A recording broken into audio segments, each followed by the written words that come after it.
नमस्कार दोस्तों, मैं वीरेंद्र कुमार एडवोकेट आपका फिर से स्वागत करता हूं अपने यूट्यूब चैनल पर, जिसका नाम है लीगल विगल 04। तो दोस्तों, पिछले ब्लॉग में हमने डिस्कस कर लिया कि प्लेंट कैसे तैयार होती है और जो दीवानी दावा है उसकी पूरी प्रक्रिया क्या है कोर्ट में, स्टार्टिंग से लेकर फाइल करने से लेकर फैसले तक। तो जो आज का हमारा ब्लॉग है, इसमें हम डिस्कस करने जा रहे हैं, समझने जा रहे हैं कि जो सिविल सूट है ना, उसकी फाइल तैयार कैसे होती है, क्या क्या उसके साथ डॉक्यूमेंट अटैच होते हैं और क्या क्या फॉर्म अटैच होते हैं और कैसे अटैच होते हैं और उन फॉर्मों को कैसे फिल किया जाता है। ये सारी चीज़ें जो है हम समझेंगे आज के इस ब्लॉग में। तो एंड तक बने रहिएगा, पूरा ब्लॉग देखिएगा, तभी आपको समझ आएगी कि सिविल सूट की जो फाइल है वो कैसे तैयार होती है। इससे आप स्वयं कंपेटेंट हो जाएंगे कोर्ट में फाइल करने के लिए, क्योंकि प्लेंट कैसे ड्राफ्ट होती है वो हमने पिछले ब्लॉग में डिस्कस कर लिया। इसमें जो प्लेंट के साथ जो डॉक्यूमेंट और फॉर्म जो अटैच होते हैं, कोर्ट फीस तक जो अटैच होती है, वो सारी चीज़ें हम डिस्कस करने जा रहे हैं। तो सिविल सूट फाइल करने के लिए सबसे पहले हमें क्या चाहिए होता है? प्लेंट। नंबर 1 पे प्लेंट आपकी ड्राफ्ट होनी चाहिए अच्छी तरह से। फिर जो प्लेंट है उसके बाद क्या चाहिए हमें? उसके बाद हमें चाहिए होता है list of document. List of document, और इसको हिंदी में बोलते हैं पत्र सूची। तो सबसे पहले आपकी प्लेंट अटैच होगी, प्लेंट के बाद आपकी लिस्ट ऑफ डॉक्यूमेंट अटैच होगी। फिर इसके बाद जो भी आपके डॉक्यूमेंट हैं, जैसे जमाबंदी हो गया या नक्शा हो गया, मैप हो गया, फोटोग्राफ हो गए, ये सारी चीज़ें जो हैं इसके साथ अटैच होती हैं। तो आपको पता नहीं होगा पत्र सूची क्या होती है, शायद ये है पत्र सूची, ये आप देख रहे हैं, ये पत्र सूची है। इसमें सबसे पहले कोर्ट का नाम लिखा जाएगा, फिर केस का टाइटल लिखा जाएगा, फिर मुकदमा किस तरह का है वो लिखा जाएगा, सिविल सूट। उसके बाद हम यहाँ लिस्ट बनाते हैं, 1 2 3 4 5 6 7 8 9 10, जितने भी डॉक्यूमेंट हम अपनी प्लेंट के साथ अटैच करते हैं वो सारी लिस्ट इसमें बनाते हैं, जो पत्र सूची है। और जो जिस क्रम में हमने यहाँ लिस्ट बनाई होती है उसी क्रम में हम फिर इसके साथ जो हैं वो सारे डॉक्यूमेंट अटैच करते हैं। यानी सबसे पहले प्लेंट, फिर लिस्ट ऑफ डॉक्यूमेंट, फिर जितने भी डॉक्यूमेंट हैं वो सारे इसके साथ अटैच कर दिए जाते हैं, जो पत्र सूची है। जब पत्र सूची अटैच हो गई तो उसके बाद बारी आती है वकालतनामे की। तो पत्र सूची के बाद हम डॉक्यूमेंट के बाद फिर हम लगाते हैं नंबर 3 पे वकालतनामा। अब वकालतनामा क्या है और कैसे भरा जाता है, ये मैंने अलग ब्लॉग बनाया था इसका पूरा, और उसमें सारी चीज़ें बताई थी कि क्यों भरा जाता है, क्या भरा जाता है, इसका महत्व क्या है, किस लिए कोर्ट में दिया जाता है, क्या अधिकार वकील को इससे मिलते हैं। तो इसमें जैसे मैं फिर से बता देता हूँ, सर्वप्रथम सबसे पहले कोर्ट का नाम लिखा जाएगा, उसके बाद जो सूट का टाइटल है वो लिखा जाएगा, फिर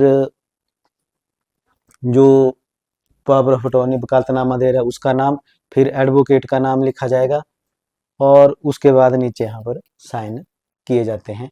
इस साइड वकील साहब के साइन होते हैं, जिसमें उसका जो लाइसेंस नंबर है वो भी लिखना जरूरी है और मोबाइल नंबर भी लिखा जाता है, और इस साइड क्लाइंट के दस्तखत होते हैं। तो इसके बाद फिर आती है बारी वकालतनामे के बाद जो प्रोसेस फी है वो कैसे अटैच करेंगे हम। तो उसके लिए ये पत्र का फॉर्म लगता है, जिसको हम आह्वान पत्र भी बोलते हैं और तलवाना भी बोलते हैं, इसको हम तलवाना बोलते हैं। तो ये इसलिए लगाया जाता है क्योंकि इस पर कोर्ट फीस अटैच होती है, प्रोसेस फीस जिसको हम बोलते हैं वो अटैच होती है इसमें 20 रुपए की। तो इसमें कैसे भरा जाएगा? सबसे पहले यहाँ पर कोर्ट का नाम लिखा जाएगा, फिर यहाँ टाइटल आएगा जो प्लेंटिफ है बनाम डिफेंडेंट, फिर यहाँ सिविल सूट, जो तारीख तो यहाँ कोई नहीं आएगी, अगर ड्यूरिंग पेंडेंसी आप इसको फाइल करते हैं तो यहाँ नेक्स्ट डेट लिखी जाती है। तो यहाँ हम लिखेंगे तारीख दाखिला, किस डेट को हम फाइल कर रहे हैं और किसने फाइल किया है, तो यहाँ प्लेंटिफ आएगा। किस मतलब के लिए फाइल किया है, तो सर्विस ऑफ डिफेंडेंट लिखा जाएगा। संख्या यहाँ लिखी जाएगी कि कितने डिफेंडेंट हैं, 1 2 3 4 5 डिफेंडेंट है तो वहाँ नंबर लिखा जाएगा। तो उसके हिसाब से कोर्ट फीस भी अटैच होती है, लेकिन वो पहले होती थी कि एक प्लेंट डिफेंडेंट है तो उसके लिए 1 रुपए का स्टैंप लगेगी और 2 है तो 2 रुपए की, लेकिन अब 20 रुपए की स्टैंप ही लगती है, तो उसमें कोई फर्क नहीं पड़ता। फिर लास्ट में लिखा जाता है कि प्लेंटिफ थ्रू काउंसिल, जो एडवोकेट का नाम है वो लिखा जाता है और यहाँ पर साइन किए जाते हैं। तो ये तीसरा फॉर्म था तलवाना, जो प्लेंट के साथ लगता है। अब इसके बाद फिर चौथा आता है हमारा पांचवा, जो है फॉर्म पता। तो इससे आप नाम से ही समझ गए होंगे कि फॉर्म पता में क्या होता है। जो फॉर्म पता होता है ना, इसमें सबसे पहले हम भरेंगे कोर्ट का नाम, फिर वही आ जाएगा प्लेंटिफ बनाम डिफेंडेंट, यहाँ सिविल सूट, यहाँ फिर जो प्लेंटिफ है उसका पूरा नाम आता है और उसके पिता का नाम आता है, और कास्ट भी यहाँ लिखी जाती थी, लेकिन अब मैंडेटरी नहीं है कास्ट लिखना। यहाँ उसका जो गांव है वो लिखा जाएगा स्थान की जगह, फिर डाकखाने की जगह उसका डाकखाना, तहसील की जगह तहसील, जिले की जगह जिला, मंडी हिमाचल प्रदेश, जो भी जिला कंसर्न होगा वो लिखा जाएगा। उसके बाद नीचे यहाँ पर हस्ताक्षर होते हैं और डेट वगैरह लिखी जाती है। तो ये फॉर्म पता भी मैंडेटरी है। ये डॉक्यूमेंट जो मैं आपको बता रहा हूँ, ये जो आपका दावा प्रिपेयर होता है ना, प्लेंट जब दावे का रूप धारण करती है प्लेंट, तो उसके साथ ये सारे डॉक्यूमेंट जो हैं वो अटैच होते हैं। तो फॉर्म पता के बाद अब एक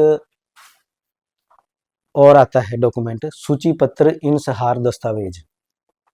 तो इसमें क्या होता है, जो सूची पत्र इंसहार दस्तावेज, इसमें क्या होता है कि भरना तो वैसे ही है, यहाँ कोर्ट का नाम लिख देंगे, यहाँ वादी जो है प्लेंटिफ है और प्रतिवादी डिफेंडेंट है, दीवानी अभियोग है, ठीक है। इसमें कोई ऐसा दस्तावेज जिस पर हस्ताक्षर रखते हुए और पेश करोगे, अगर आपने कोई ऐसा डॉक्यूमेंट आपके पास है महत्वपूर्ण है, वो आप प्लेंट फाइल करने के समय फाइल नहीं कर पा रहे हैं, तो आप यहाँ पर उसके बारे में विवरण दे सकते हैं।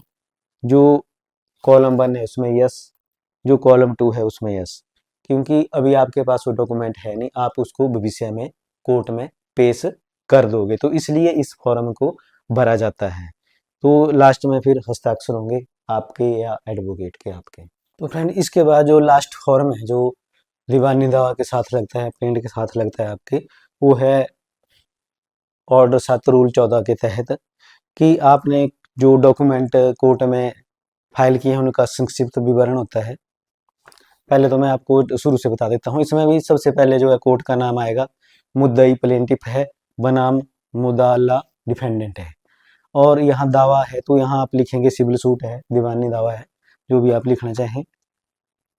फिर इसके बाद आपके पूछा गया है कि क्या डॉक्यूमेंट आपने कोर्ट में फाइल किए हैं, उनकी संक्षिप्त विवरण आप यहाँ पर देंगे, और क्या आप फ्यूचर में करना चाहेंगे, तो यहाँ आप यस करेंगे, हाँ करना चाहेंगे, और क्या आपके कब्जे में है या किसी और के कब्जे में है वो डॉक्यूमेंट जो आप पेश करना चाहेंगे, तो उसका भी आप यहाँ पर संक्षिप्त से लिखेंगे, ब्यौरा लिखेंगे, या ज़्यादा ना लिखते हुए यस तो जरूर लिखेंगे। तो बाद में आपके दस्तखत होंगे या आपके जो वकील साहब हैं उनके दस्तखत इस पर होंगे। तो ये थे जो फॉर्म थे, प्लेंट के साथ अटैच होते हैं जब वो सिविल सूट का रूप धारण करती है। तो इसके बाद जैसा कि मैं बता ही रहा था आपको, लिस्ट ऑफ डॉक्यूमेंट जो हमने बताया, तो जो डॉक्यूमेंट की लिस्ट है उसके बाद आपको एक चीज़ और फाइल करनी है, वो क्या है, डुप्लीकेट प्लेंट। क्योंकि डुप्लीकेट प्लेंट अगर आप फाइल नहीं करते हैं ना, तो कोर्ट जो है वो आपकी प्लेंट रिजेक्ट कर सकता है। तो ये भी एक महत्वपूर्ण है। यहाँ पर जो डॉक्यूमेंट हैं उसके बाद आपको डुप्लीकेट प्लेंट फाइल करनी होती है एक, और इसके बाद ये सारे आपके फॉर्म आ गए। फिर जब फॉर्म सारे आपके कंप्लीट हो गए उसके बाद आप देखेंगे कि डिफेंडेंट कितने हैं। डिफेंडेंट अगर एक है तो लास्ट में आप एक कॉपी अटैच करेंगे प्लेंट की। अगर 4 डिफेंडेंट है तो 4 कॉपियाँ प्लेंट की अटैच करेंगे, और उन कॉपियों के साथ जो जो डॉक्यूमेंट आपने प्लेंट में फाइल करे हैं वो सारे डॉक्यूमेंट उन प्लेंट्स के साथ भी अटैच किए जाते हैं, जो कॉपी के तौर पर आप अपने जो दावा है उसमें अटैच करते हैं। क्योंकि जब डिफेंडेंट की सर्विस होगी तो उसको प्लेंट के साथ साथ वो डॉक्यूमेंट भी जाते हैं कि आपके खिलाफ जो है प्लेंटिफ ने केस कर रखा है और ये डॉक्यूमेंट उसने अपने केस की सपोर्ट में लगाए हैं, तो आपको जो जवाब देना है वो आप 30 दिन के भीतर कोर्ट में फाइल रिप्लाई कर सकते हैं। तो इसलिए जो कॉपीज हैं प्लेंट की उनके साथ भी डॉक्यूमेंट जो है वो लगाए जाते हैं। तो जितने भी डिफेंडेंट होंगे उतने ही वो कॉपीज है जो प्लेंट की वो फाइल की जाती है, और उसके साथ जो डॉक्यूमेंट है वो भी फाइल किए जाते हैं। अब बारी आती है लास्ट में, जो प्लेंट है उस पे कोर्ट फीस भी अटैच करनी पड़ती है। वो मैंने जैसे ड्राफ्टिंग ऑफ प्लेंट के उस ब्लॉग में सारी चीज़ें बताई हुई है कि कितनी फीस लगती है। तो जैसी आपकी सूट की वैल्यूएशन होती है, केस की वैल्यूएशन होती है, उसके हिसाब से जो प्लेंट का जो फर्स्ट पेज है उस पे आप कोर्ट फीस अटैच कर सकते हैं। जितनी भी कोर्ट फीस होगी, जनरली इंजंक्शन का जो सूट होता है उस पर 98 रुपये की कोर्ट फीस लगती है, तो आप उसमें स्टैंप के रूप में कोर्ट में ही आपको मिल जाती है, उसको उस पर अटैच कर सकते हैं। तो ये था पूरा जो डॉक्यूमेंट्स जो है वो प्रिंट के साथ अटैच होते हैं, और जो फॉर्म है वो प्रिंट के साथ अटैच होते हैं। अगर आप इनमें से कोई भी एक चीज़ भूल जाते हैं तो कोर्ट जो है वो आपकी प्लेंट जो है वो रिजेक्ट कर सकते हैं, और आपकी प्लेंट आपको रिटर्न हो सकती है, और फिर से आपको दोबारा पूरे क्रमबद्ध तरीके से जैसे मैंने डॉक्यूमेंट बताए हैं, फॉर्म बताए हैं, वो सारे लगाने पड़ेंगे, तभी आपकी फाइल जो है वो कोर्ट एक्सेप्ट करेगा, और फिर उसके बाद केस आगे बढ़ेगा। तो दोस्तों इतना ही था हमारे आज के इस ब्लॉग में। इसमें मैंने आपको बता दिया है, अगर आपने मेरे ये 3-4 ब्लॉग देख लिए होंगे तो आप सिविल सूट जो है ना उसकी फाइल आसानी से प्रिपेयर कर सकते हैं, और कोर्ट में भी एंड तक स्वयं लड़ सकते हैं। तो ठीक है, मिलते हैं नेक्स्ट ब्लॉग में, तब तक जय हिंद जय भारत।